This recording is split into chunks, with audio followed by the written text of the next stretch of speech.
নমস্কার, আমি মৌ। আজ আমি আপনাদের যে গল্প দুটি পাঠ করে শোনাব সে দুটি পল্লী কবি জসীমউদ্দিনের লেখা খুব মজার গল্প ঠাকুর মশাইয়ের লাঠি এবং দিগ্বিজয়ী পণ্ডিত। আশা করি গল্প দুটি আপনাদের ভালো লাগবে। আর যদি আমার গল্প পাঠ আপনাদের একটুও ভালো লেগে থাকে তাহলে অবশ্যই আমার গল্প পাঠের সঙ্গে থাকবেন। ধন্যবাদ। শুরু করছি আমার আজকের গল্প পাঠ পল্লী কবি জসীমউদ্দিনের লেখা দুটি খুব মজার মন ভালো করা গল্প ঠাকুর মশাইয়ের লাঠি এবং দিগ্বিজয়ী পণ্ডিত। শুরু করছি আমার প্রথম গল্প পাঠ ঠাকুর মশাইয়ের লাঠি। বামুন ঠাকুর কিছুই আয় করিতে পারে না, পূজা আর্চা করিয়া কি বা সে পায়? বউ দিন রাত খিটখিট করে, এটা আনো নাই ওটা আনো নাই। শুধু কি এমনি খিটিখিটি? মাঝে মাঝে ঝাঁটা উঁচাইয়া ঠাকুরমশাইকে মারিয়া নাস্তা নাবুদ করে। কাহা তো কার এত সওয়া যায়? সব সময় বউ বলে, তুমি বাড়ি হইতে বাহির হইয়া যাও। সেদিন ঠাকুরমশাই বউকে বলিল, তুমি আমাকে 4খানা রুটি বানাইয়া দাও, আমি বিদেশে যাইব, দেখি কোথাও কোনো কিছু উপার্জন করিতে পারি কি না। আপদ বিদায় হইলেই বউ বাঁচে। সে 4খানা রুটি বানাইয়া দিল। রুটি 4খানা গামছার খোঁটে বাঁধিয়া ঠাকুরমশাই ঘরের বাহির হইল। যাইতে যাইতে দুপুরের বেলা গড়াইয়া পড়ে, মাথার রোদ পায়ে আসিয়া লাগে। ঠাকুরমশাইয়ের ক্ষুধা পাইল। সে সামনে একটা ইঁদারার উপর বসিল। বসিয়া গামছার খোঁট হইতে রুটি 4খানা খুলিয়া নাড়াচাড়া করিতে লাগিল, আর বিড়বিড় করিয়া বলিতে লাগিল, এই 4টার মধ্যে 1টা খাই কি 2টা খাই? আমার এত ক্ষুধা পাইয়াছে যে 4খানা খাইলেও পেট ভরিবে না, কিন্তু কাল খাইব কি? সেই ইঁদারার মধ্যে 4জন পড়ি ছিল। তাহারা ভাবিল ঠাকুরমশাই বুঝি আমাদের 4জনকেই খাইয়া ফেলিবে। তাহারা ভয়ে জড়সড় হইয়া হাত জোর করিয়া ঠাকুরমশাইকে বলিল, আপনি আমাদিগকে খাইবেন না? তাহাদের ভয় দেখিয়া ঠাকুরমশাইয়ের মনে সাহস হইল। সে বলিল, তবে আমি কি খাইব? আমার বড্ড খিদা পাইয়াছে। পরীরা নিজেদের মধ্যে একটু আলাপ করিল। তারপর একটি হাঁড়ি আনিয়া বলিল, এই হাঁড়ি লইয়া যান, ইহার মধ্যে হাত দিলে সন্দেশ রসগোল্লা যা কিছু চাহিবেন পাইবেন। হাঁড়ি পাইয়া ঠাকুরমশাই কি খুশি। প্রথমে সে হাঁড়ির ভিতর হইতে সন্দেশ বাহির করিল, তারপর রসগোল্লা, তারপর পান্তুয়া, তারপর মিহিদানা। আবার খাবো জামাই পিঠা, বউ পিঠা, আরও কত কি। টপা টপ খাইতে খাইতে পেটে যখন আর ধরে না, তখন হাঁড়ির মুখ বন্ধ করিয়া ঢেকুর তুলিতে তুলিতে ঠাকুরমশাই বাড়ির পথে রওনা হইল। কিন্তু বেলা তখন ডুবিয়া গিয়াছে, পথে অন্ধকার। রাত্রে একা একা পথ চলিতে ভয় করে। সামনে ঠাকুরমশাইয়ের এক বন্ধুর বাড়ি। সেই বাড়িতে যাইয়া সে অতিথি হইল। মিষ্টির হাঁড়িটি কি করিয়া পাইয়াছে কাউকে তাহা না বলিতে পারিয়া ঠাকুরের দম আটকাইয়া আসিতেছিল। বন্ধুর বউ ঠাকুরমশাইয়ের জন্য রান্না করিতে যাইতেছিল। সে তাহাকে বলিল, আজ আর তোমাদের রান্না করিতে হইবে না, আমার নিকট এই যে হাঁড়িটা আছে, উহার মধ্যে হাত দিলে সন্দেশ রসগোল্লা যাহা চাহিবে তাহাই পাইবে। একগাল হাসিয়া বন্ধুর বউ সেই হাঁড়ির মধ্যে হাত দিয়া দেখে, সত্য সত্যই হাঁড়ির কাছে সন্দেশ রসগোল্লা যা কিছু চাওয়া যায় সবই পাওয়া যায়। তখন ঠাকুরমশাই আরম্ভ হইতে শেষ পর্যন্ত এই হাঁড়ি পাওয়ার কাহিনী বন্ধুর বউকে বলিল। তারপর সারাদিনের পরিশ্রমে ঘুমাইয়া পড়িল। বন্ধুর বউ কিন্তু ঘুমাইল না। সে মিষ্টির হাঁড়িটি সরাইয়া সেখানে সেই হাঁড়িটির মতো একই মাপের একই রঙের আরেকটি হাঁড়ি আনিয়া রাখিয়া দিল। সকালে বামুন ঠাকুর উঠিয়া সেই নকল হাঁড়িটি লইয়া জোরে জোরে পা ফেলিয়া বাড়ির দিকে রওনা হইল। কিন্তু পথ কি ফুরাইতে চাহে? কতক্ষণে যাইয়া সে তার বউকে এই হাঁড়ি হইতে মিষ্টি খাওয়াইতে পারিবে। বাড়ির সামনে যাইয়া ঠাকুর জোরে জোরে তার বউকে বলে, শিগগির করিয়া স্নান করিয়া আসো। বউ জিজ্ঞাসা করিল, কেন? ঠাকুর বলে, পরে জানিতে পারিবে, তুমি শিগগির করিয়া স্নান করিয়া আসো। এই হাঁড়ির মধ্যে যা কিছু আছে তা পরে জানিতে পারিবে। হ্যাঁ। বউ তাড়াতাড়ি স্নান করিয়া আসিল। ঠাকুরমশাই তখন বলিল, হ্যাঁ, এই হাঁড়ির মধ্যে হাত দাও। হ্যাঁ, হাত দাও। সন্দেশ রসগোল্লা যাহা চাহিবে তাহাই পাইবে। এইটি তো সেই পরীদের দেওয়া সত্যিকার হাঁড়ি নয়। বন্ধুর বউ যে নকল হাঁড়িটি দিয়াছিল, ইহা সেইটি। বউ হাঁড়ির ভিতর হাত দিয়া বলিল, রসগোল্লা খাইব। কিন্তু হাত শূন্য। বউ আবার হাঁড়ির মধ্যে হাত দিয়া বলিল, সন্দেশ খাইব। কিন্তু হাত শূন্য। বউ বুঝিল ঠাকুর তাকে ফাঁকি দিয়াছে। তখন সে চটিয়া ঠাকুরকে মারিতে আসিল। ঠাকুর কোনো রকমে পালাইয়া বাঁচিল। পরদিন ঠাকুর বউকে অনেক অনুনয় বিনয় করিয়া বলিল, দেখো, আমাকে আর 4খানা রুটি বানাইয়া দাও। আমি সত্যই 1 হাঁড়ি সন্দেশ লইয়া আসিব।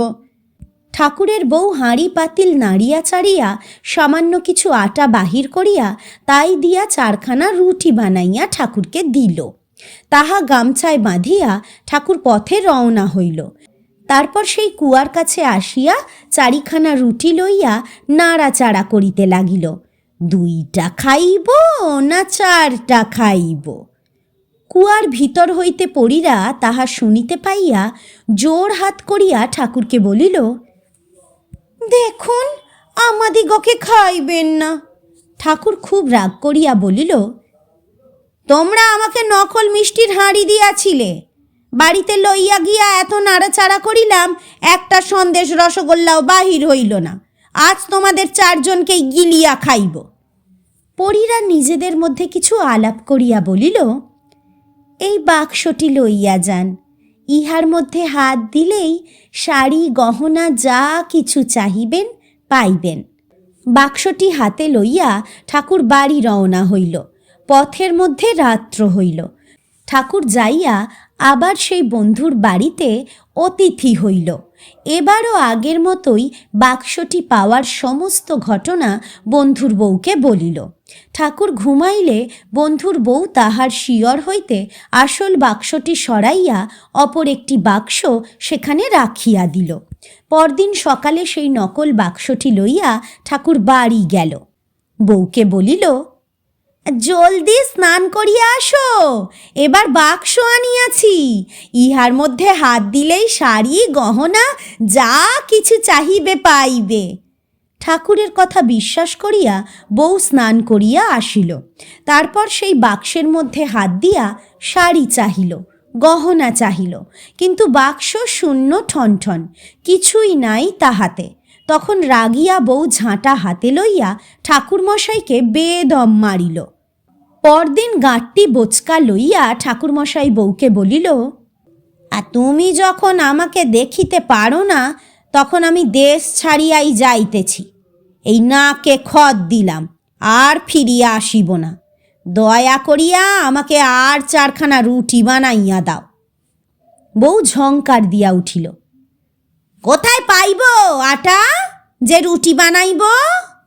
ঠাকুর অনেক কাকুতি মিনতি করিয়া বলিল, পাড়া প্রতিবেশীর কাছ হইতে চাহিয়া চিন্তিয়া আমাকে মাত্র 4খানা রুটি বানাইয়া দাও। বউ তাহাই করিল। এবাড়ি ওবাড়ি হইতে ধার কর্য করিয়া আটা আনিয়া ছোট্ট 4খানা রুটি বানাইয়া ঠাকুরের হাতে দিল।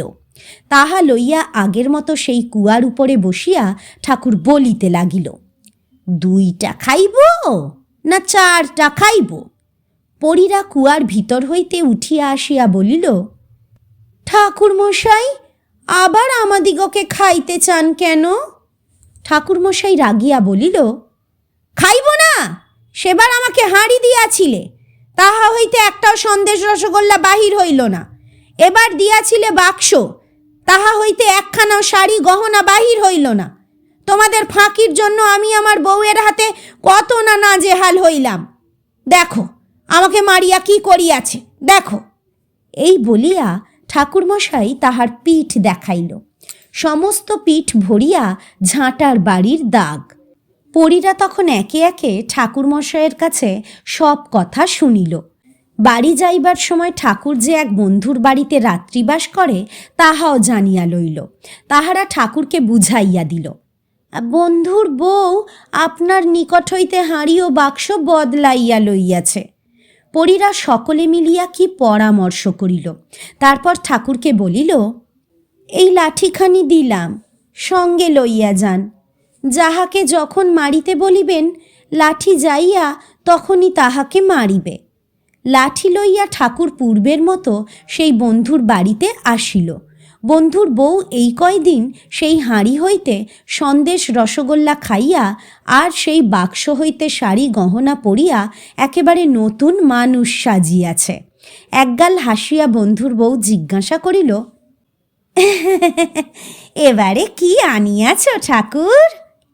ঠাকুর বলিল, এবার আনিয়াছি এই লাঠিখান, যাকে মারিতে বলিব লাঠি তাহাকেই মারিবে। বউ অবিশ্বাসের অভিনয় করিয়া বলিল, ইস, তাই বিশ্বাস হয়? আচ্ছা আচ্ছা, দেখাও তো কি করে তোমার লাঠি। ঠাকুর লাঠিকে বলিল, লাঠি, যাও আমার বন্ধুর বউকে একটু লাঠি পেটা করো। ঠাকুরের আদেশে লাঠি যাইয়া বন্ধুর বউকে মারিতে লাগিল। বউ কাঁদিয়া ঠাকুরের পায়ে পড়িল। ঠাকুর বলিতে লাগিল, তবে আনো আমার সেই আসল মিষ্টির হাঁড়ি, আনো আমার সেই আসল শাড়ি গহনার বাক্স, তবেই লাঠিকে মারিতে বারণ করিব। বউ আর কি করে, লাঠির আঘাতে তার সমস্ত শরীর ঝালাপালা হইয়াছে। সেই হাঁড়ি আর বাক্স আনিয়া ঠাকুরের সামনে তাড়াতাড়ি রাখিল। ঠাকুর লাঠিকে মারিতে বারণ করিল। বন্ধুর বউ হাঁপ ছাড়িয়া বাঁচিল। পরদিন সকালে হাতে লাঠি আর দুই বগলে হাঁড়ি আর বাক্স লইয়া ঠাকুর বাড়ি রওনা হইল। বাড়ির সামনে আসিয়াই ঠাকুর ডাক ছাড়িল, বউ, শিগগির যাও, স্নান করিয়া আসো। পরপর 2 দিন ঠাকুরমশাই ফাঁকি দিয়া বউকে এই 7 সকালে স্নান করাইয়াছে। শীতকালের সকালে স্নান করা কি কম কষ্ট? বউ ঝাঁটা লইয়া ঠাকুরমশাইকে মারিতে আসিল। বলি, আবার তুই কেন ফিরিয়া আসিলি? বউ যেই ঠাকুরের গায়ে ঝাঁটার বাড়ি তুলিয়াছে, অমনি ঠাকুর লাঠিকে আদেশ করিল, লাঠি, যাও তো দেখি, কেন আমার বউ কথা শোনে না? তাকে একটু লাঠি পেটা করিয়া আসো। লাঠি অমনি যাইয়া বউয়ের ঘাড়ে সব বাড়ি মারিতে লাগিল। বউ এদিক হইতে ওদিক যায়, লাঠি তাহার পিছে পিছে ছোটে। ওদিক হইতে সেদিক যায়, লাঠি তাহার পিছে পিছে ছোটে। বউ তখন হাত জোর করিয়া ঠাকুরের পায়ের উপর দণ্ডবৎ, শিগগির তোমার লাঠি থামাও, লাঠির বাড়িতে আমার পিঠ ঝালাপালা হইয়া গেল। ঠাকুর তখন বলিল, তবে যাও, শিগগির স্নান করিয়া আসো। বউ বগলে কাপড় লইয়া বলিল, এই আমি স্নান করিতে যাইতেছি। ঠাকুর তখন লাঠিকে থামাইল। বউ স্নান করিয়া আসিলে ঠাকুর বলিল, এই বাক্সের মধ্যে হাত দিয়া শাড়ি গহনা চাও। বউ বাক্সের মধ্যে হাত দিয়া শাড়ি পাইল, নানা রকমের গহনা পাইল। সেসব পরিয়া একগাল হাসিয়া ঠাকুরমশাইয়ের সামনে আসিয়া দাঁড়াইল।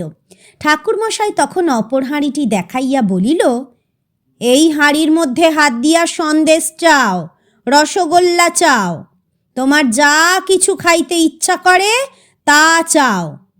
হাঁড়ির মধ্যে হাত দিয়া বউ সন্দেশ চাহিল, সন্দেশ পাইল। রসগোল্লা চাহিল, রসগোল্লাও পাইল। আর যাহা চাহিল তাহাও পাইল। তখন ঠাকুর আর তাহার বউ দুইজনে মনের খুশিতে খাইয়া ঢেকুর তুলিতে লাগিল। এরপরে যদি বউ কোনোদিন ঠাকুরমশায়ের উপর রাগ করিতে যায়, ঠাকুর অমনি তাহার লাঠি দেখায়, বউয়ের রাগ গলিয়া পানি হইয়া যায়। শুরু করছি আমার দ্বিতীয় গল্পপাঠ, পল্লীকবি জসীমউদ্দিনের লেখা দিগ্বিজয়ী পণ্ডিত। এক দিগ্বিজয়ী পণ্ডিত, মহাপণ্ডিত, অনুস্বর বিসর্গ ভরা বড় বড় কথা তার মগজের মধ্যে গিজ গিজ করিতেছে। সেই পণ্ডিত যে দেশে যান, সেই দেশের পণ্ডিতদের তর্ক করিতে ডাকেন। তার তর্কের শর্ত এই যে তার সঙ্গে হারিবে, পণ্ডিত মহাশয় তার টিকি কাটিয়া লইবেন, আর পণ্ডিত মহাশয় যদি হারেন, তবে যে তাকে হারাইবে সে তার টিকি কাটিয়া লইবে। কাশী, কাঞ্চি, কনৌজ সমস্ত দেশের পণ্ডিত সমাজকে হারাইয়া তাহাদের মাথা টিকি শূন্য করিয়া অবশেষে পণ্ডিত মহাশয় নবদ্বীপে আসিলেন। সেখানে বহু বড় বড় পণ্ডিত ছিল। তাহার সঙ্গে তর্কে হারিয়া সকলের টিকি কাটা গেল। এবার সমস্ত দেশ জয় করিয়া তিনি দেশে ফিরিতেছিলেন। এমন সময় খবর পাইলেন পূর্ববঙ্গে বিক্রমপুর নামে একটা গ্রাম আছে। সেখানে অনেক বড় বড় পণ্ডিত।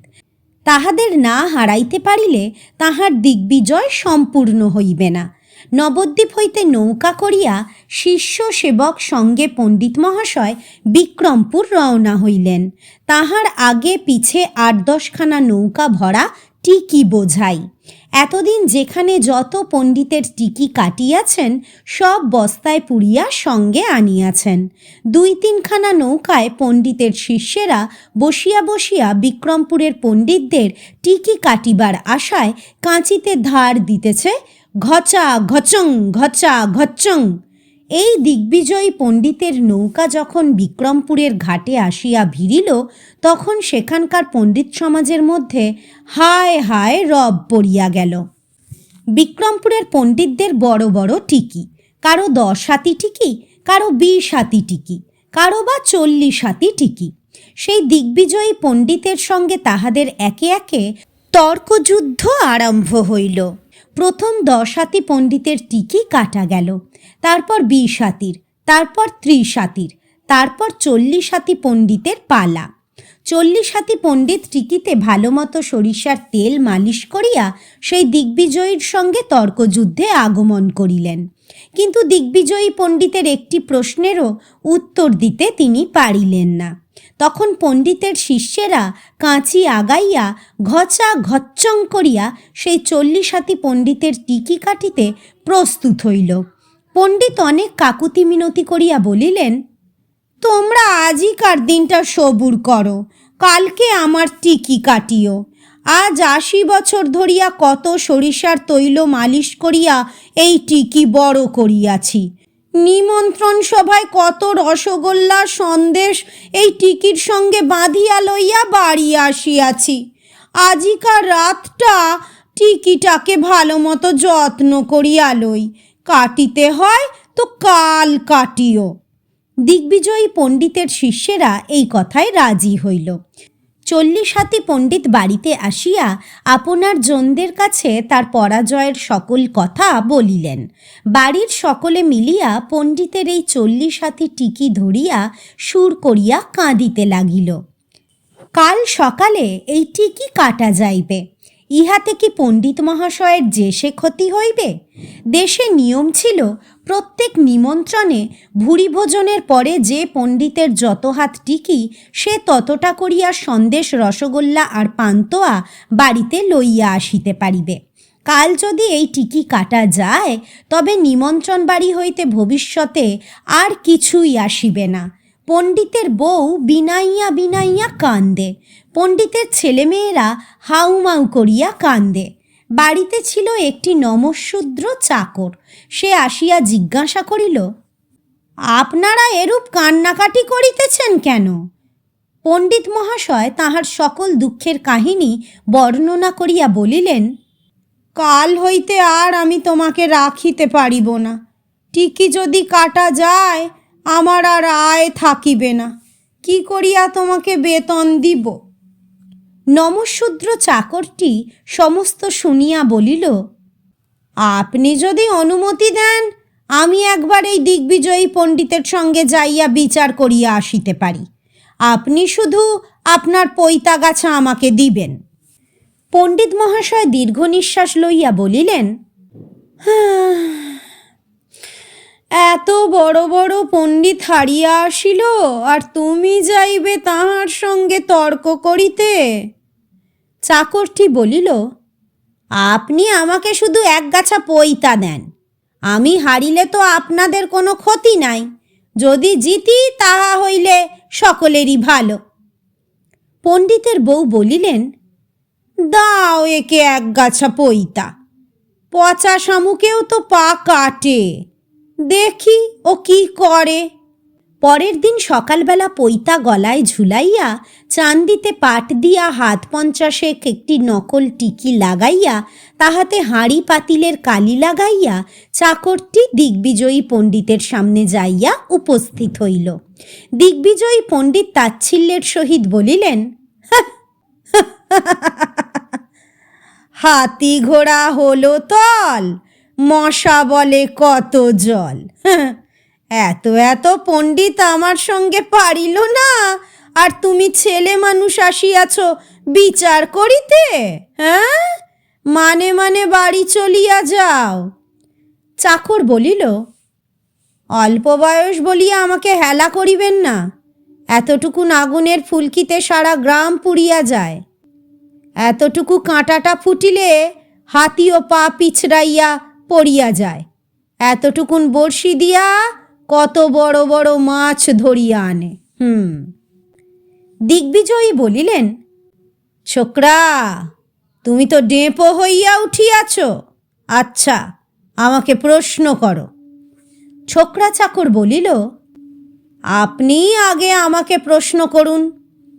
দিগ্বিজয়ী পণ্ডিত তখন জিজ্ঞাসা করিলেন, বলো তো তোমার কত চাটাই?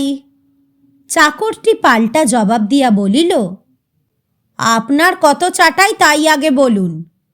দিগ্বিজয়ী উত্তর করিলেন, আমার 100 চাটাই। চাকর বলিল, আমার 500 চাটাই। দিগ্বিজয়ী তখন 100 চাটাইয়ের উপর বসিলেন। চাকর বসিল তার চাইতে উঁচু জায়গায় 500 চাটাইয়ের উপর। দিগ্বিজয়ী এবার চাকরকে জিজ্ঞাসা করিলেন, আমাকে প্রশ্ন করো। চাকর বলিল, আপনি আগে আমাকে প্রশ্ন করুন। দিগ্বিজয়ী জিজ্ঞাসা করিলেন, বলো তো লাউয়া ফলং মানে কি? চাকর তখন 500 চাটাইয়ের উপর হইতে লাফ দিয়া পড়িয়া দিগ্বিজয়ীর টিকি ধরিয়া বলিল, আরে মূর্খ, আগেই লাউয়া ফলং কি রে? প্রথমে বীজ রোপণং করন্তি, তারপরে অঙ্কুর হইতে গাছ সংহন্তি, গাছ জাংলাং বান্তি, গাছে ফুলাং হন্তি, তারপরে তো লাউয়া ফলং। অর্থাৎ কিনা প্রথমে বীজ রোপণ করিতে হইবে, তারপর বীজ হইতে অঙ্কুর জন্মিবে, তাহা হইতে গাছ, গাছ আবার জাংলা বাহিলে তাহার হইতে ফুল ধরিবে, এই ফুল হইতে লাউ ফল ধরিবে। হ্যাঁ। এত বড় দিগ্বিজয়ী পণ্ডিত ছোকরা চাকরের কাছে হারিয়া গেল। ছোকরা তখন তার টিকি কাটিয়া লাফাইতে লাফাইতে বাড়ি আসিল। পরের দিন বিক্রমপুরে সকলে মিলিয়া দিগ্বিজয়ী পণ্ডিতের সেই টিকি গাছা লইয়া রাস্তায় রাস্তায় নগর সংকীর্তন করিয়া বেড়াইল। টিকি শূন্য দিগ্বিজয়ী পণ্ডিত লজ্জায় দেশে ফিরিয়া গেল।